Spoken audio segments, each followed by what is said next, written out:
Love is Blind France. Bonjour tout le monde et bienvenue à ma chaîne, c'est Jackie. Aujourd'hui, on va parler d'une série télévisée sur Netflix, une série qui est super populaire aux États-Unis. Je vais en parler en français parce que le français est ma langue maternelle, même si je suis moi-même sénégalaise américaine. Euh, j'ai beaucoup de pensées. J'aime beaucoup la franchise de Love is Blind et j'étais super heureuse quand ils ont annoncé qu'ils allaient avoir Love is Blind France. J'étais vraiment, comment dire, surprise, mais aussi j'avais hâte de voir cette série en français, comme j'ai regardé d'autres séries en espagnol, par exemple, parce que je parle espagnol couramment. Et c'est bon, bon, c'était une aventure, hein. Ok, on va en parler.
Bonjour encore et bienvenue à ma chaîne, c'est Jackie.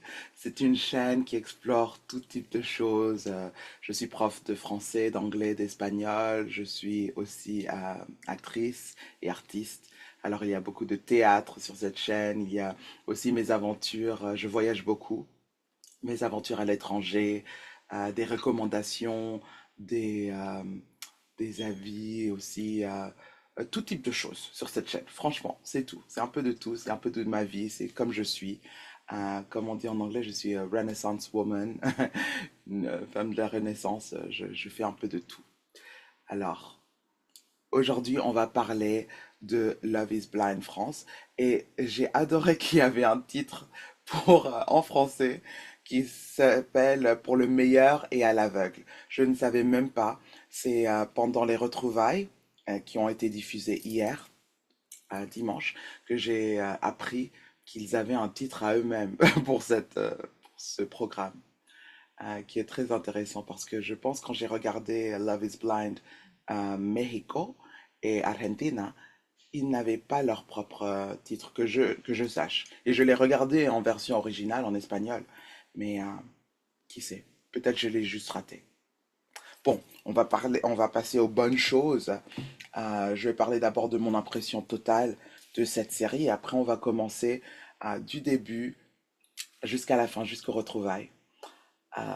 En total, c'était très intéressant de voir. J'aime beaucoup voir comment Love is Blind change dépendant de la culture. Oui.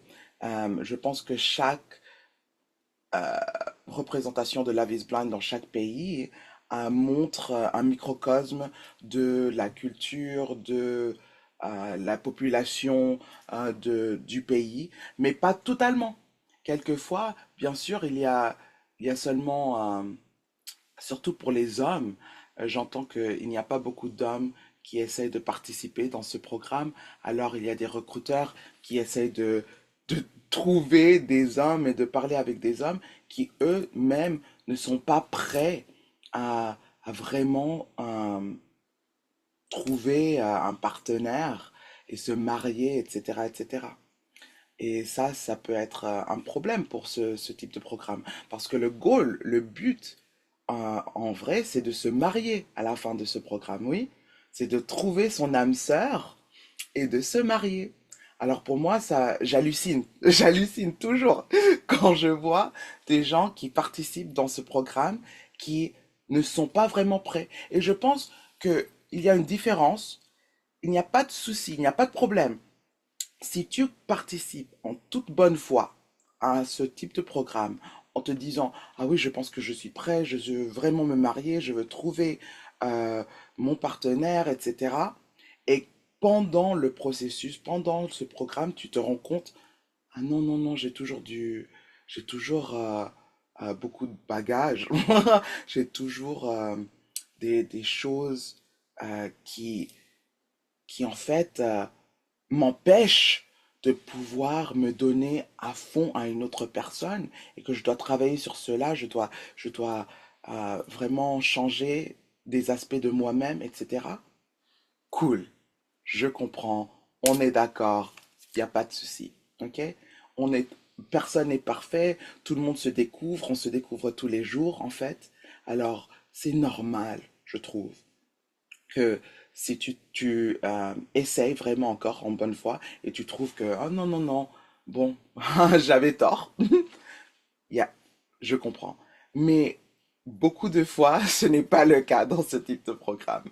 Et ça m'énerve, ça m'enrage, surtout pour les femmes. Parce que je trouve que généralement, dans le programme de Love is Blind, les femmes sont prêtes. Elles veulent vraiment se marier, elles veulent vraiment fonder leur famille, euh, avoir un partenaire avec eux pour la vie. Et les hommes, bien sûr, je fais une généralisation ok, énorme, mais généralement, les hommes ne sont pas prêts. Et c'était très intéressant les, dans l'Internet, etc., dans les réseaux sociaux. Beaucoup de personnes disaient que les femmes de Love is Blind France étaient les femmes les plus toxiques de toute la Love is Blind, la série de Love is Blind.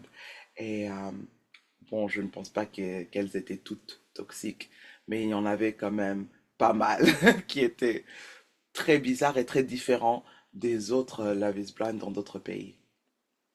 Alors, on commence dès le début. Au début, on a vu juste quelques personnes. Je pense qu'on commence avec Thomas et Tatiana, qui sont tous deux des mère et père. Ils ont des enfants, un enfant unique chacun et chacune. Ah oui, avant de parler en fait des contestants, je vais commencer avec Thierry et comment il s'appelle? Je dois trouver toutes mes notes pour savoir de qui je parle parce que sinon c'est chaud. Mais je pensais que c'était très français et aussi un peu bizarre que les personnes que Teddy Reiner et Lutna Plocus, qui sont l'hôte et l'hôtesse de Love is Blind France, ne soient pas mariés. Comme- Encore une fois, ce programme, le goal, c'est de se marier. Et je comprends qu'en France, j'ai de la famille en France, je comprends très bien que le mariage, quelquefois, ce n'est pas vraiment très important, et spécialement avec les lois et que tu peux te paxer, etc. Si tu es en couple pour plus de 5 ans, il n'y a pas vraiment ce, cette motivation nécessairement de se marier en France. Ok, mais ce programme, Is Love is Blind, aboutit au mariage à la fin de la journée. Alors, pourquoi est-ce que notre hôte et notre hôtesse ne sont pas mariés? Comme je les ai trouvés super sympas, c'était très cool de les voir et de les avoir. Ouais, un couple noir, ouais, mais non, mais donne-moi un couple marié. Je sais pas, juste une observation. Alors, oui, Tatiana, Thomas, on commence avec eux. Tatiana a un fils, Thomas a une fille. Ils découvrent qu'ils viennent de la même région en France, même d'une petite ville, et ils ne se connaissaient pas. Ça semble comme, waouh, le coup de foudre, quoi. L'amour. Ils sont parfaits l'un pour l'autre. Et après, on insère Kim. Kim est intéressée en Thomas et, et on voit, elle est aussi intéressée en Clément. Euh, il y a un, un intérêt intellectuel entre Kim et Clément, tandis qu'avec Thomas, c'est plus émotionnel. Et je ne sais pas ce que vous pensez, mais pour moi, c'était un peu encore comment il met toutes les vidéos ensemble. On ne sait jamais ce qui se passe. Ce n'est jamais clair si euh, c'est une manipulation des éditeurs en termes de est-ce que c'est comme ça que l'aventure s'est passée ou pas, ou est-ce qu'il y a des moments qu'on a... Bien sûr, il y a beaucoup de moments qu'on n'a pas vus parce que ils ne peuvent que montrer un certain, comme une heure et demie, une heure et quart pour le programme, pour chaque épisode. Alors, ce n'est pas possible de voir toutes les heures, les nombreuses heures qu'il passe dans les pods à parler avec toutes ces différentes personnes. En même temps, l'histoire qu'ils nous ont montrée, ça semblait comme si Kim s'est vraiment intéressée sur Thomas après qu'elle ait entendu Tatiana parler de lui et qu'elle fasse sa déclaration d'amour envers Thomas et que waouh Thomas c'est lui l'homme pour moi. Alors c'était un peu chelou pour moi.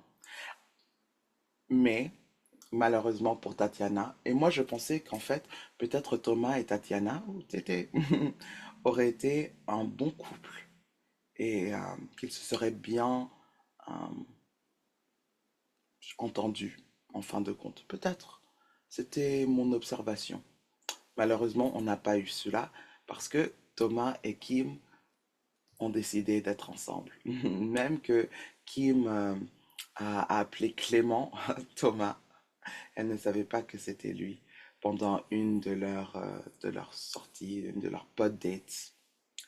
Une autre observation qui était très intéressante pour moi, que dans cette série, il y avait beaucoup de mots en anglais. C'est, c'est un truc de ouf. C'est un peu fou pour moi de voir l'influence américaine qui soit si forte sur une série française où les Français, ils ont généralement, hein, ils ont tellement une grande fierté de la langue que c'était bizarre qu'ils utilisaient, les personnes qui sont, les participants ont utilisé tellement de mots en anglais. De mots en anglais, en fait, qui existaient en français. Et je me demandais, mais pourquoi tu ne dis pas le mot en français? Ou tu utilises du verlan ou comme utilise quelque chose d'autre mais qui soit français. C'était très intéressant. Bon, la pauvre Tatiana, après, elle devient... Elle parle avec d'autres hommes. Comme Thomas, ce n'est plus... il est avec Kim. Elle commence à parler avec Galien.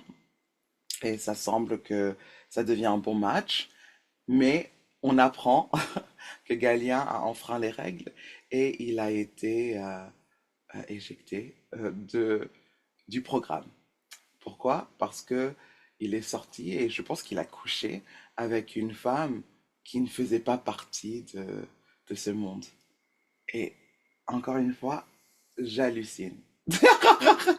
Pourquoi es-tu là, Galien? Mais pourquoi? Je comprends pas.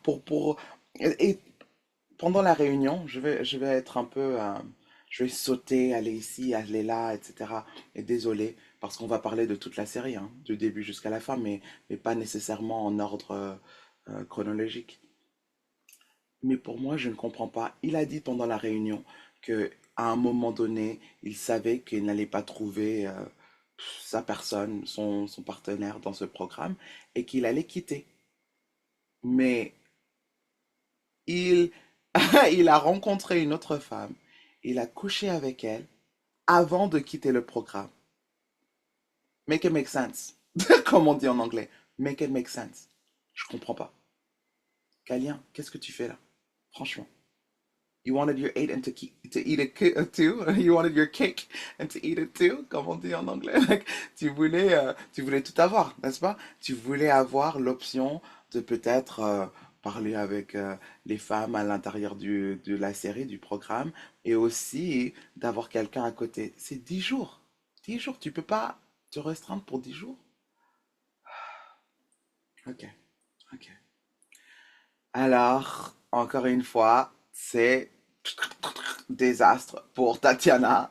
Un deuxième homme, une deuxième connexion qui explose. Alors, on voit une troisième connexion qu'elle a avec Yannick. Et Yannick est aussi en conversation avec une autre femme, avec Cindy. Et il trouve que il, il se sent un peu en conflit. Parce qu'avec Cindy, ils s'entendent très bien, ils ont une très bonne connexion, ils s'approfondissent vraiment, je pense. Mais il ne ressent pas cette alchimie avec elle. Mais avec Tatiana, et on a entendu pendant la réunion que, en fait, les retrouvailles, que ils n'ont pas parlé de choses super profondes entre eux dans les pods. Problème, hein, problème.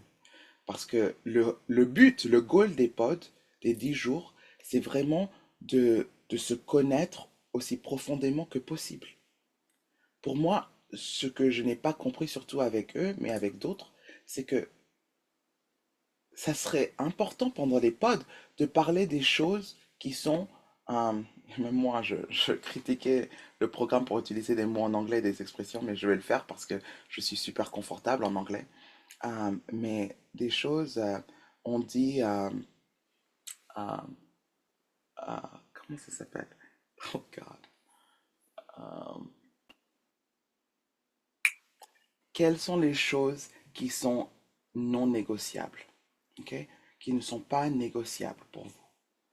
Euh, pour moi, quand j'ai une conversation avec quelqu'un, surtout quand j'essaie de le connaître et de voir que si on peut être partenaire ou pas, il y a un moment très tôt dans la conversation où je parle des choses qui ne sont pas négociables pour moi. Ok?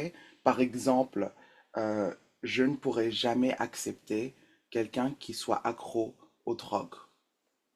Je ne peux pas. Pour moi, non. Je suis désolé. Accro aux drogues ou à l'alcool. Non, je ne le ferai pas. C'est non négociable. Et c'est important de parler de ces choses-là parce que si l'autre personne dit, ben, en fait, c'est moi, c'est mon caractère, je suis accro aux drogues et à l'alcool, ok, on se comprend. Ça veut dire, tu n'es pas pour moi. Ok? On peut être amis, on peut parler d'autres choses, on peut peut-être rester en contact, mais je sais que tu n'es pas mon mari. Parce que moi, je ne peux pas accepter ça. Je ne peux pas accepter ça dans une personne qui soit avec moi, comme un mari. Ok? C'est clair. Et je ne comprends pas pourquoi dans les pods, la majorité de ces couples n'ont pas parlé de ces non négociables, de ces choses qu'ils ne peuvent pas accepter. Et c'est important. Parce que si tu sais que tu es vraiment très rigide, surtout avec Tatiana, euh, elle se dit, et pour moi à son détriment, elle se dit que non, je ne peux pas changer où j'habite, non, je ne peux pas changer où mon fils va à l'école, non, je ne peux pas changer ci, je ne peux pas changer ça, etc. Ma vue sur un couple, c'est que l'homme paie pour la majorité des choses, sinon pas pour tout, etc. Il faut être clair. Il faut le dire dès le début. Je comprends pas, Tatiana. Si c'est ce que tu recherches, si c'est ce que tu veux, sois clair. Comme ça, tu vas pas perdre ton temps à tomber amoureux, tomber amoureuse de quelqu'un, et après trouver que, ah oui, ben non, en fait, on on n'a pas les mêmes valeurs, on n'a pas les mêmes goals, on n'a pas les mêmes, comme tu ne veux pas faire ce que je veux. Et aussi, dans un couple, il faut négocier. Et j'ai trouvé qu'il y avait beaucoup de personnes, surtout plus les femmes que les hommes dans cette cette série, qui ne voulaient pas négocier. Mais dans la vie, que ce soit entre amis, avec la famille, dans tout type de partenariat, de relation, il y a de la négociation. Ok, c'est naturel. Parce que nous sommes des individus avec nos propres préférences, nos propres euh, choses, problèmes, etc., etc. Alors qu'on essaie de s'entendre avec une autre personne, naturellement, on doit négocier. Parce que quelquefois, on n'est pas totalement d'accord. Et pour des petites choses aussi, oui. Par exemple, s'il fait super chaud chez moi, comme j'aime la température disons, 22 degrés, généralement chez moi, et mon partenaire est comme, oh waouh, 22 degrés, non, non, c'est trop chaud, quoi. J'ai besoin que ce soit au maximum 18 degrés. On doit négocier. On doit négocier. Ouais. Il faut qu'on essaye de trouver une solution entre nous. Moi, j'ai besoin de 22 degrés où je gèle. Toi, tu as besoin de 18 degrés où tu t'échauffes trop. Ok? Qu'est-ce qu'on peut faire? Peut-être on peut faire 20 degrés. Et je vais aussi utiliser, trouver des choses pour être sûr de ne pas avoir trop froid. Et pour toi, peut-être on peut mettre un fan près de toi pour que tu ne t'échauffes pas trop, etc., etc. Il y avait un manque de négociation avec beaucoup de femmes. Et c'était triste à voir parce que pour vraiment être dans une relation et pour que ça marche, il faut négocier. Il faut parler de ces non négociables. Mhm. Alors, Tatiana et Yannick, finalement, ils deviennent un couple, ils vont au Maroc et ils continuent euh, avec les étapes de Love is Blind France, presque jusqu'au bout. Malheureusement, on voit bien à la fin que euh, il décide de ne pas se marier, grâce à Dieu. C'était surtout une décision faite par Tatiana. Elle a décidé que ce couple n'allait pas marcher pour elle. Et la dernière discussion qu'ils avaient, qui était vraiment une dispute, hein, plus qu'une discussion, j'ai trouvé, elle l'appelait immature et un enfant de 35 ans, un garçon de 35 ans. Et malheureusement pour elle, et encore une fois, c'était peut-être comment ils ont diffusé la chose, hein, et que ce n'était pas toute l'histoire. Mais je pense que ce programme a montré que Tatiana est la personne qui est immature. Elle n'est pas prête pour une vraie relation amoureuse. Comment elle s'est présentée et comment elle a parlé avec Yannick, même au retrouvailles, je pense que ce n'était pas digne d'elle. Ce n'était pas digne d'une femme de 39 ans qui a un enfant, qui est une boss, quoi, qui est entrepreneuse, qui a beaucoup de boutiques, etc. C'était triste. Et de même de sa mère. Le comportement de sa mère envers Yannick pendant la conversation. Et ça me rend triste. Parce que je ne veux pas que les gens commencent à dire, ah, tu vois comment les Noirs sont, tu vois comment les Africaines sont, etc., etc. Parce que ce n'est pas comme ça. Généralement, on montre du respect. Même si c'est quelqu'un qui soit plus jeune que toi, qui essaye d'être avec ta fille, surtout quand c'est quelque chose comme ça, c'est pas comme ça que tu parles avec une personne. Je suis désolé. Même si tu veux essayer de défendre ta fille et tu veux lui montrer que non, non, non, you got her back, que tu es avec elle 100%, c'est pas comme ça. Et maman, je suis désolé, mais tu es une leader. Tu montres l'exemple. Et là, tu n'as pas montré l'exemple. Au contraire, au contraire. Yannick, au début, je n'étais pas trop dans les pods, j'avais un peu peur qu'il soit un autre de ces hommes noirs qui en fait n'est pas une super bonne personne, qui n'est pas là pour les bonnes raisons. Et on en a vu beaucoup dans la série de Love is Blind. Il y a beaucoup, tristement, et pas seulement d'hommes noirs, hein, d'hommes en général, mais il y a plusieurs hommes noirs dont je me rappelle où j'ai trouvé que ils n'étaient pas ils n'étaient pas super euh, bon, sympathiques, ils n'étaient pas de bonnes personnes envers leurs partenaires pendant cette série. Et je pensais que peut-être Yannick allait être un autre de ces exemples, et heureusement que pas du tout. C'était le contraire total. Euh, Ils nous ont pas montré que Yannick lui-même avait son propre business, son argent, qu'il était vraiment, euh, qu'il avait tout quoi. Il avait tout. Euh, mais qu'il voulait du temps pour négocier avec Tatiana et Tatiana ne voulait pas lui donner de temps. Pour moi, je pense que c'est fou. S'il te communique. Et en plus, on a vu plusieurs fois qu'il disait, écoute, je ne dis pas non. Je dis seulement, donne-moi du temps à en réfléchir. Il, C'était comme ça avec le contrat pour le mariage, c'était comme ça avec changer de location pour quand ils allaient vivre ensemble, etc., etc. Il disait toujours, écoute, je dois juste m'ajuster, je dois réfléchir pour voir si ça va marcher, si ça ne va pas marcher, pour te dire ce que j'en pense. Je ne peux pas dire oui direct. Mais elle ne voulait rien en entendre. Ah là là là là là là là là là là là là là là là là là là. Tatiana, Tatiana, Tatiana. Et je pense qu'on en a parlé beaucoup euh, il y a une autre blogueuse sur YouTube, euh, Jessie Wu. Elle parle de Love is Therapy. Et que Blind France devrait s'appeler Love is Therapy et qu'ils devraient tous aller en thérapie. Et je suis complètement d'accord. Comme la majorité des femmes sur ce programme, et aussi des hommes, cette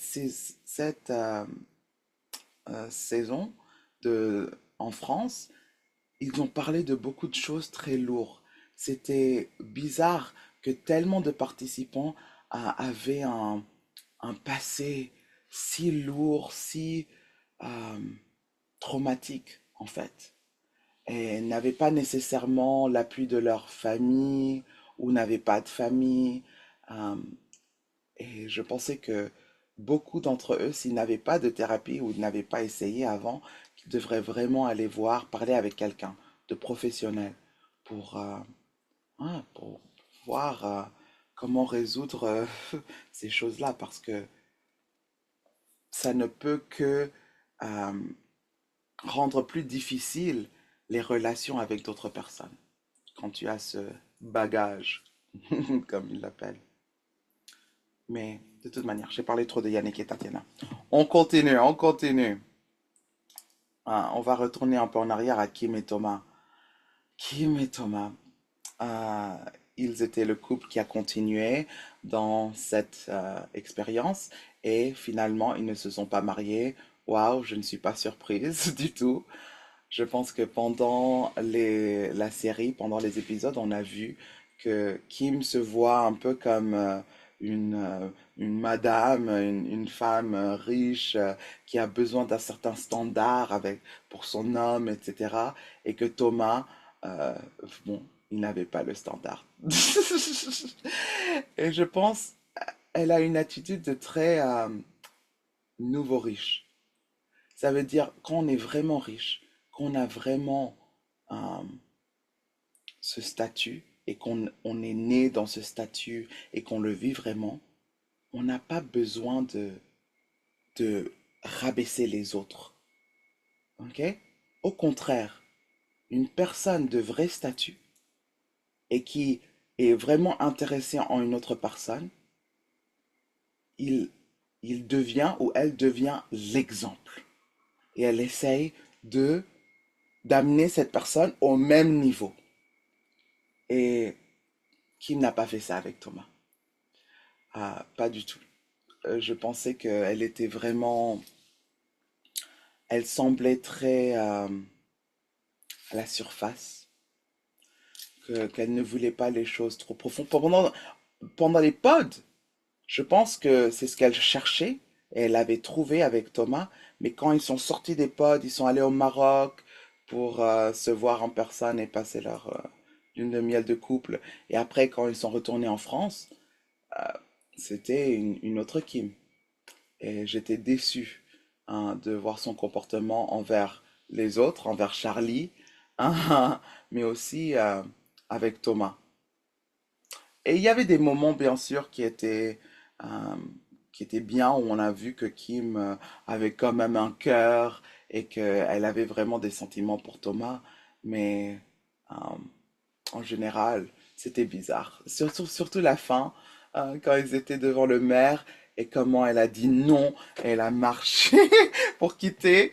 Elle a quitté, c'était très très bizarre, très dramatique, très ciné. Euh, ouais, je n'étais pas là pour ça. Un autre couple, on continue, on continue. On a parlé de Yannick et Tatiana et Cindy. Euh, bon, je pensais que c'était très beau entre Cindy et Yannick, mais à la manière dont euh, elle a terminé leur conversation, leur relation, je pensais que c'était très moche. Euh, je me suis posé la question plusieurs fois, surtout vis-à-vis des femmes. Est-ce que vous savez, est-ce que vous comprenez ce programme? Comme plusieurs fois, elles étaient fâchées parce que il y avait un homme qui était intéressé en plusieurs femmes, etc., etc. J'ai dit, mais c'est Love is Blind, ok? Tous les participants sortent avec tous les autres participants. Tous les hommes sortent avec toutes les femmes. Mais ça fait partie du programme, de l'expérience. J'hallucine. Oh mon Dieu. Mais de toute manière, elle était super fâchée. Elle pensait que Yannick avait vraiment, qu'il a manipulé, etc., etc. Et elle ne comprenait pas la relation entre Tatiana et Yannick. Et je pense que elle s'est comportée mal à la fin. Et c'était triste de voir ça. Parce que euh, pour le reste des épisodes, moi j'aimais vraiment Cindy. Mais ouais, la dernière conversation, j'étais comme, waouh, non. Ok, on va parler d'un couple, mon couple préféré euh, de cette expérience, c'était Chloé et Alexandre. Dès le début, on voyait une belle histoire d'amour, c'était vraiment, ils s'entendaient super bien, c'était très beau à voir. Elle était très fidèle à l'expérience de ne pas dire son ethnicité. Et c'était très intéressant que dans ce programme, il y avait tellement d'Asiatiques. Bon, Asiatiques, métis, etc. Il y avait beaucoup de métis, qui est très français. Et ça m'a plu, ça m'a plu. Mais c'était intéressant qu'elle ne voulait pas dévoiler cela. Tandis que beaucoup d'autres participants en parlaient. Ils parlaient de oh, je suis mi-italienne, mi-camerounaise, je suis da da da da da da da da da da. Et pas elle. Mais j'ai beaucoup aimé Chloé et Alexandre. Je pense c'était vraiment un beau couple. On a vu, dès qu'ils sont sortis des pods, qu'ils sont allés au Maroc et après en France, que Alexandre, il avait beaucoup de doutes et qu'il avait du mal dans cette expérience. Et encore, je me demandais, mais pourquoi es-tu là? Pourquoi as-tu décidé de participer dans ce programme? Je comprends pas. Parce que pour moi, hein, c'était clair que il aimait bien Chloé, mais il n'était pas amoureux et que tout se passait trop rapidement. Ok, je comprends. Alors, pourquoi es-tu dans ce programme? Et surtout, si tu sais que tu n'as pas assez de temps pour vraiment tomber amoureux et d'avoir une relation avec Chloé, pourquoi tu t'es décidé de te marier à la fin? Parce que c'était un des couples qui se sont mariés. Ouais, il a dit oui pour qu'en fait, au retrouvailles, ils sont séparés. Waouh, quel gâchis. Ah là là. Et je voyais que Chloé essayait vraiment de tout faire pour, euh, pour tout faire pour Alexandre, en fait. Elle a essayé, en termes de négociation, pour elle, donner presque tout pour qu'il soit confortable. Bien sûr, ce n'est pas assez. S'il n'y a pas d'alchimie, s'il n'y a pas ce je ne sais quoi, ok, je comprends. Peut-être ce n'est pas nécessaire d'être ensemble. Mais je pense que ce soit triste que Alexandre, je ne sais pas s'il a vraiment donné, un- il s'est vraiment efforcé d'avoir cette connexion romantique avec Chloé. Et c'est triste. Je pensais et j'espérais que ce serait le couple qui serait toujours marié aujourd'hui, mais malheureusement dans ce programme, et il n'y en a pas beaucoup de saisons en fait où il n'y a même pas un couple qui soit resté ensemble. Mais cette saison, malheureusement, aucun couple n'est ensemble. Spoiler alert, spoiler alert. Aucun couple. C'est triste.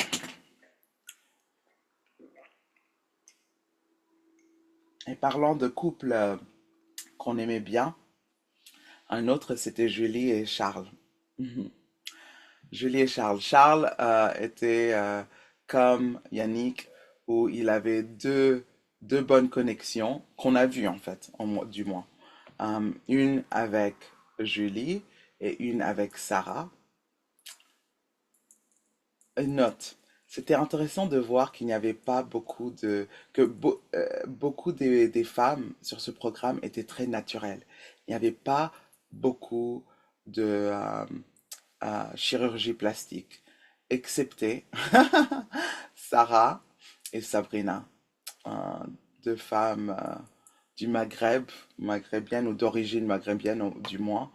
Et on pouvait voir dans leur visage et peut-être même dans leur corps pour Sabrina qu'ils avaient fait quelques chirurgies. Mhm.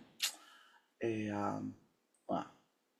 Mais Charles, Sarah, Julie, c'était très bizarre comment les femmes, la majorité, excepté Chloé et je pense une ou deux autres, étaient très méchantes envers Julie.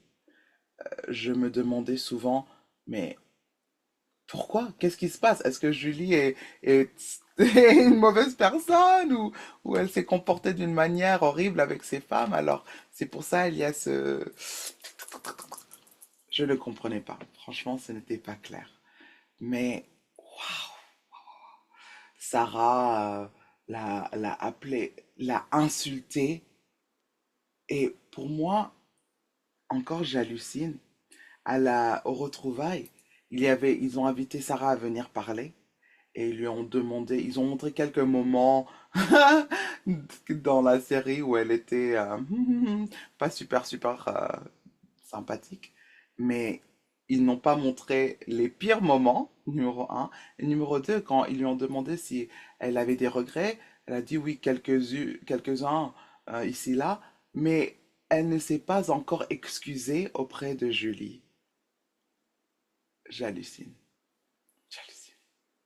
Au moins, Sabrina et Kim ont été assez, comment dire, matures pour s'excuser auprès de Charlie pour ce qu'elles avaient dit et aussi comment elles l'ont traité au Maroc. Parce qu'elles l'ont interrogé comme s'il était un méchant et c'était un truc de ouf, quoi. Hein, il a choisi Julie, bon, ce sont ses affaires. Je comprends pas. Tu n'es pas dans ce couple. Alors, pourquoi est-ce que tu vas essayer d'être les bodyguards de Sarah? Elle n'est même pas là. N'importe quoi. Alors, Charles, Sarah lui donne un ultimatum et lui dit que, bon, moi, je n'aime pas être en compétition avec quelqu'un d'autre. Tu me choisis ou je me barre, je quitte. Et je n'aime pas vraiment ce type de tactique personnellement. Surtout encore, Sarah, mais pourquoi es-tu là? Tu savais comment le programme se passe? Tu savais qu'il y a une possibilité que quelqu'un soit intéressé en toi et en d'autres femmes? Tu fais quoi là? Tu fais quoi? et aussi de dire de mauvaises choses sur l'autre participante pour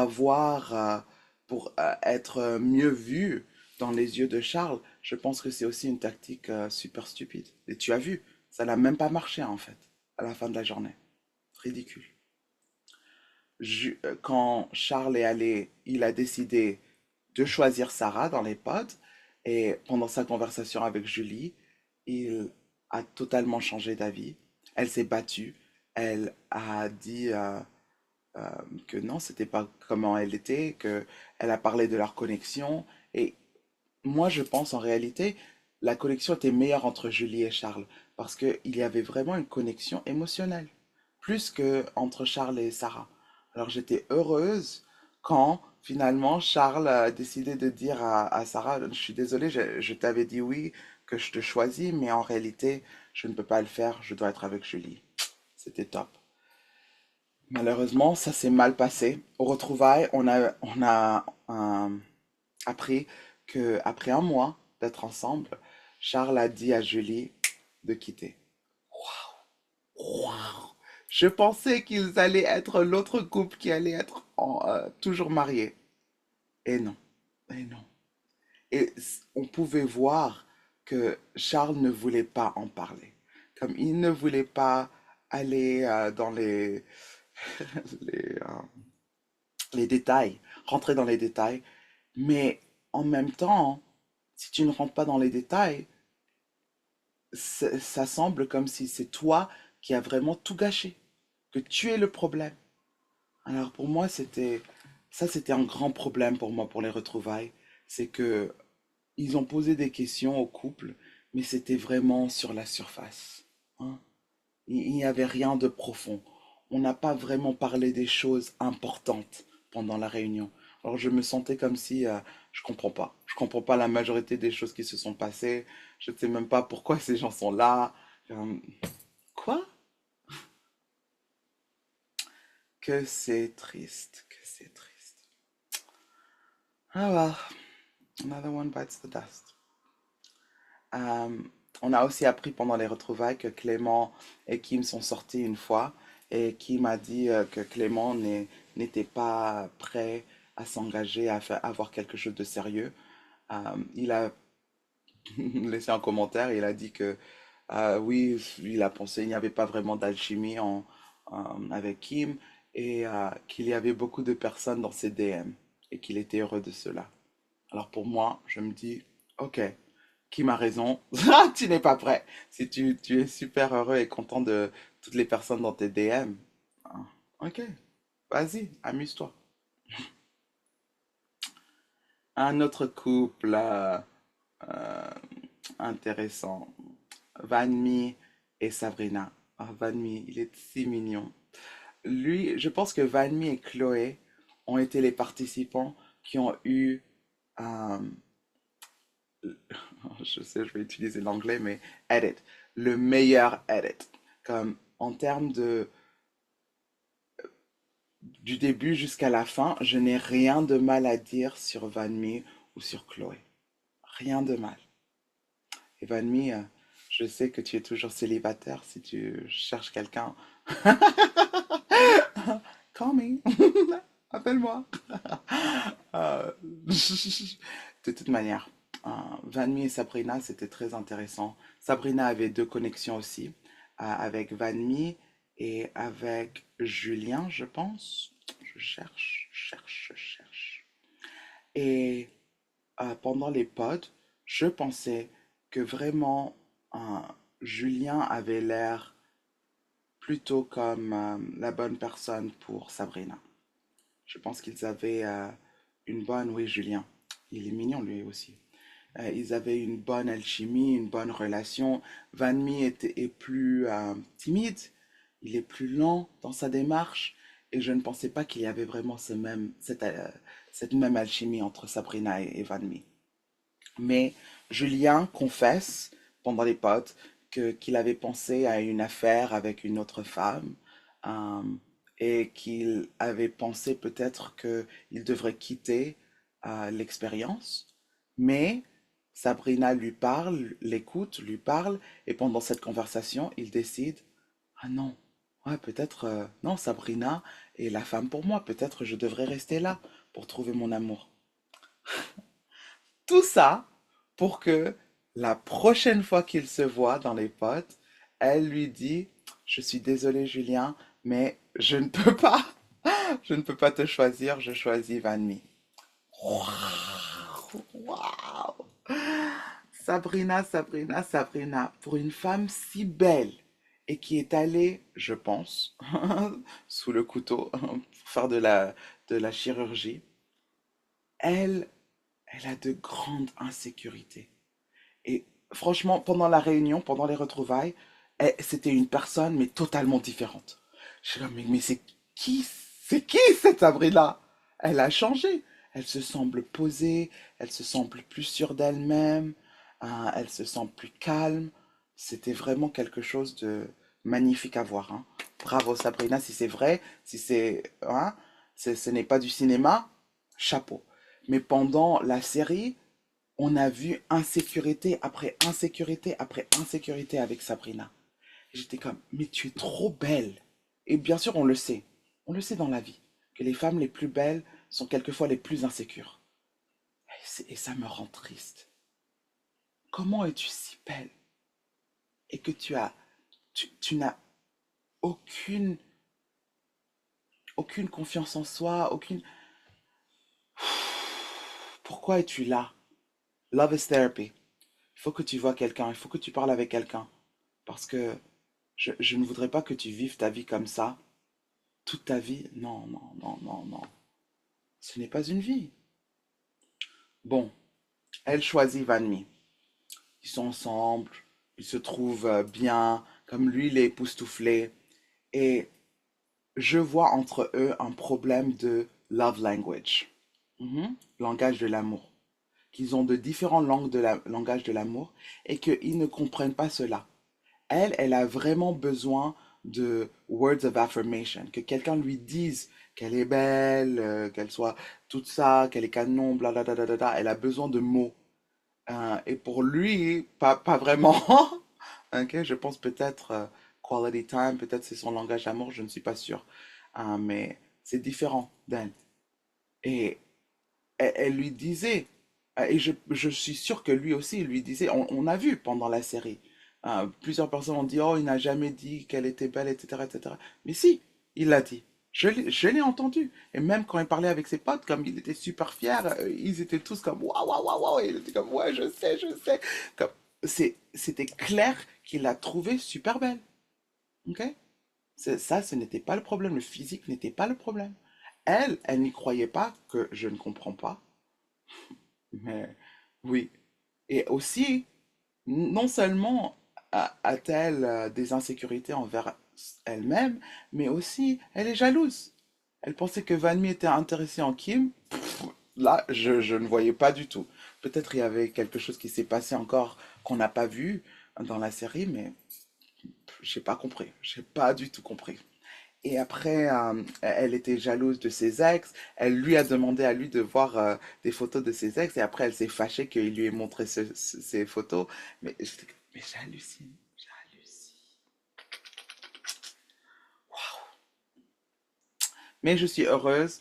À la fin, quand ils étaient devant le maire, Van Mi n'a pas même pas attendu qu'on lui pose la question. Il a dit non, qu'ils ont besoin de plus de temps. Et il semble que ils n'ont même pas vraiment essayé, ils n'ont pas tenté de continuer à la faire, la relation, après, après cette cérémonie. Et je pense que c'était un bon choix. Parce que, comme j'ai dit, dès le début, moi, je ne pensais pas qu'ils étaient un couple idéal entre eux. Alors, je n'avais même pas compris pourquoi elle s'était choisie, mais bon, ça va, ça va. Ok, on passe à un autre couple. Ah, un couple intéressant. Ma chère Cynthia. We were all rooting for you. I was rooting for you. I was rooting for you. Oh mon Dieu. Oh, j'étais si heureuse quand j'ai vu. Déjà, il y avait Tatiana. Mais Cynthia, je pense, elle n'est pas métisse. Elle est, je sens, je pense, noire complètement. Et quand je l'ai vue, et en plus, ce n'est pas une femme qui était toute mince. Comme ça, c'est une des choses que je n'aime pas du tout de ce programme. C'est que généralement, je ne vois pas de diversité en termes de corps pour les hommes et pour les femmes. Et ici, du moins, Cynthia avec une belle figure, elle était grande comme moi, euh, mais la plus belle, quoi. Pour moi, c'était la plus belle de tout ce programme. Et aussi, pour comment elle s'est comportée pendant les pods, oh, j'étais là pour ça, quoi. J'étais vraiment, waouh. Oui, Cynthia, Team Cynthia. Et elle avait deux connexions qu'on a vues pendant la série. Sa première connexion, c'était avec un autre homme, elle est chrétienne, et lui aussi c'est un homme de foi. Ils s'entendaient vachement bien et il semblait très sérieux. M'a dit, j'ai pensé, waouh, waouh, waouh, waouh, waouh, ça va être un couple de fou, couple de ouf. Ça va être trop beau, trop chaud. Ah, un couple noir, Black Love, comme Yannick et Tatiana, ils étaient comme Black Love, Black Love. Moi, je pensais ça allait être le vrai couple de Black Love. Maddie et Cynthia. Et, euh, et elle avait une autre connexion avec Jonathan euh, aussi. Et Jonathan, je pense qu'il vient de Guadeloupe, il est métis, etc. Euh, Mais pendant ces conversations avec Maddy, il parle d'avoir de l'indépendance et ce qu'il recherche, etc. Et je pense qu'elle avait peur, Cynthia. Elle se demandait, mais qu'est-ce que ça veut dire de l'indépendance? De quoi? Tu ne veux pas être avec moi, etc., etc. Je, je ne sais pas. Je pense qu'encore, ils nous ont pas tout montré, ou ils nous ont pas montré les moments importants, parce que je n'ai pas vraiment compris pourquoi Cynthia a décidé de couper l'affaire avec Maddie complètement et d'aller avec Jonathan. Parce que je trouvais qu'ils avaient une meilleure alchimie entre Cynthia et Maddie que entre Cynthia et Jonathan. Anyway, elle choisit Jonathan à la fin de la journée. Et ça semble comme ils s'entendent bien, que Jonathan est heureux de négocier avec elle. Et oui, et elle lui fait part de ses inquiétudes en termes de... Elle est très grande et que si son homme n'est pas lui aussi très grand, que ça pourrait être un problème. Pas vis-à-vis à elle, mais elle sait que les hommes, quelquefois, peuvent être insécures en termes de leur taille. Cool. Il se voit, c'est clair, elle est plus grande que lui. On attend avec impatience comment est-ce que Jonathan va se comporter, qu'est-ce qu'il va dire, qu'est-ce qu'il va faire. Non, fireworks, feux d'artifice, tout va bien. Ils sont beaux, ils sont chauds. Ils vont au Maroc et c'est le désastre. Au Maroc, ils se disputent tout le temps sur des choses ridicules. Ça commence avec des talons. Là, Jonathan était la personne au début où j'étais comme, mais Jonathan, qu'est-ce qu'on fait? Qu'est-ce qu'on fait?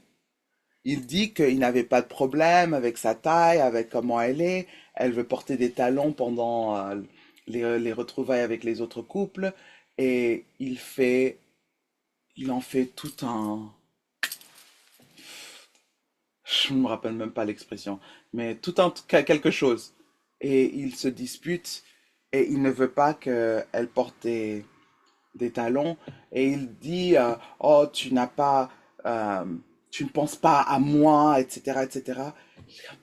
Qu'est-ce qu'on fait? Mais de quoi on parle, Jonathan? Tu vas tout mettre sur elle? Vous ne vous connaissez à peine. Pourquoi est-ce que c'est un grand cinéma? Tu vas faire le cinéma. Tu m'as fait un grand cinéma, pourquoi? Je ne comprends pas. Et de là, tout dégénère. Ça s'empire. C'est moche. Cynthia aussi montre un côté super froid. Il y a un dîner entre eux. Ça commence amicalement. Ça, on pense, oh, ok, ok, ça va aller. Peut-être ce couple ne va pas avoir de problème. Ils vont continuer. Non, c'est moche. qu'elle lui dit d'arrêter de chanter, que ça l'agace. Euh, et après, elle a une conversation super horrible à propos de ses ex, où elle dit que non, c'est pas possible pour lui d'être ami avec ses ex. Et pour moi, je n'ai pas de problème qu'elle ait qu'elle pense qu'elle ne voudrait pas que son partenaire, son mari, soit ami avec ses ex. Ok, je comprends si c'est ta préférence. Ce que je n'aime pas et je ne comprends pas, c'est la manière dont tu as eu la conversation. Et tu t'es imposé c'est comme si tu voulais l'insulter à cause de ses préférences ou de ses choix. Mais c'est pas comme ça que tu as une conversation. Surtout une conversation difficile. Surtout si tu anticipes que tu as de différentes, comment dire, que tu penses différemment à propos de ce sujet que ton partenaire. Il décide de se séparer dès là. Surtout, c'est Jonathan hein, qui décide de se séparer, qu'il ne peut pas continuer. Il parle avec les autres hommes et il dit non, non, non, non, non, c'est pas possible, c'est pas possible. Et quand ils retournent tous en France, il y a des autres retrouvailles avec toutes les personnes des pods qui se trouvent. Et là, on a vu une conversation entre Cynthia et Jonathan où ils sont très complices, où on, on- ils donnent l'idée que peut-être ils vont se revoir ou ils vont continuer l'expérience. Et c'était waouh! Alors je me demandais qu'est-ce qui s'est passé. Et en fait, ils ont décidé, c'est Jonathan encore qui a décidé que non, non, non, en fait, je ne peux pas continuer avec Cynthia, que on est trop différents. Et ouais. Et en fin de compte, Jonathan est avec une autre personne des pods, Alice, où ils étaient un peu, ils pensaient pendant les pods qu'ils étaient plutôt amis que amoureux. Mais en fin de compte, après qu'ils se soient retrouvés, ils ont vu que non, vraiment, on est amoureux l'un de l'autre et ils sont toujours ensemble. Et même que Jonathan a parlé de fonder une famille avec elle et de, de continuer dans la relation. Waouh, waouh, waouh, waouh, waouh. Il y a il y a plusieurs conversations, je sais, entre les blogueurs et les blogueuses, etc., sur Jonathan, qu'il soit un homme problématique, que ses ex ont dit qu'il était peut-être même un peu violent. Je ne sais pas si c'était avec ses mots ou avec ses actes, ou les deux. Et je l'espère pas. Parce qu'il semble que Alice et lui soient très heureux. Alors, on verra. On verra. Et je pense que oui, on aboutit presque à la fin de ma, de mon monologue sur Love is Blind France. Mais est-ce qu'il y a autre chose à parler? On a quand même parlé pour un bon moment. Alors, moi, je pense que c'est un bon moment pour qu'on s'arrête ici. Si vous avez des commentaires, s'il vous plaît, dites-le moi dans les commentaires. Dites-moi ce que vous pensez de Love is Blind France ou de toute la série de Love is Blind en général. Dites-moi aussi ce que vous pensez des couples, des individus. Je suis très, très, très, comment dire, oh mon Dieu, les mots m'échappent. Curieuse, je suis curieuse de vos pensées. Et est-ce que c'était votre série préférée dans la franchise de Love is Blind ou pas? Pour moi, bien sûr, non. J'aime quand il y a des vraies histoires d'amour hein, dans ce programme. Bon, heureusement, nous avons Jonathan et Alice en fin de compte, mais j'espère que Love is Blind France, la deuxième saison, aura beaucoup plus de succès. Merci tellement de m'écouter. Et s'il vous plaît, revenez pour d'autres conversations. À la prochaine. Ciao.